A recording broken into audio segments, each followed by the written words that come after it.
તો સાબરકાંઠાના હિંમતનગરમાં પાલિકાની દબાણ હટાવ ઝુંબેશ કામગીરી હાથ ધરાઈ 50 વર્ષ કે તેથી વધુ વર્ષોથી રહેતા શ્રમજીવીઓના દબાણ હટાવાયા હતા।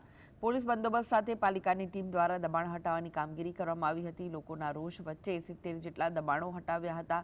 આવાસ યોજનાનો લાભ ન મળ્યો હોવાનો સ્થાનિકોનો દાવો છે। બ્યુટિફિકેશનના નામે શ્રમિકોને ઘરબાર વગરના કરાયા છે। શ્રમિકોને સામાન સાથે કલેક્ટર કચેરીએ જવા હાકલ કરવામાં આવી। સમગ્ર વિસ્તારમાં ઉત્તેજના વ્યાપી છે।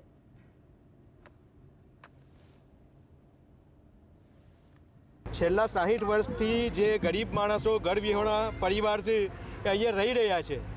અત્યારે હાલ જે કેટલાઓને વૈકલ્પિક વ્યવસ્થા આપ્યા વગર અત્યારે હાલ બેઘર કરી રહ્યા છે। હિંમતનગર નગરપાલિકાને ભાજપની શાસક પક્ષની બેવડી નીતિ અહીંયા સ્પષ્ટ દેખાઈ આવે છે।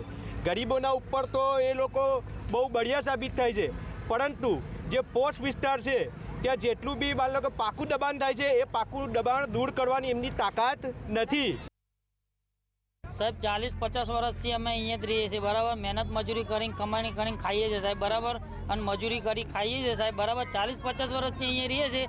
અત્યારે અમારી કારણે કોઈ આધાર નથી, ઘર બહાર નથી, અમે ઘર બહાર વગરના છીએ। અહીં છાપરું બાંધીને દેતા હતા સાહેબ, એ બી પાડી નાખ્યું। સરકારના અમે એટલું જ કહીએ છીએ કે અમારી કોઈ સુવિધા કરી આલો સાહેબ, રહેવાની સગવડ કરેલ। અત્યારે આવા શિયાળામાં નાના છોકરા લઈને અમે ક્યાં ગઈએ ઠંડીમાં સાહેબ? બસ એટલું જ કહીએ છીએ સાહેબ, કરે અમને કોઈ લાભ આલ્યો નથી સાહેબ।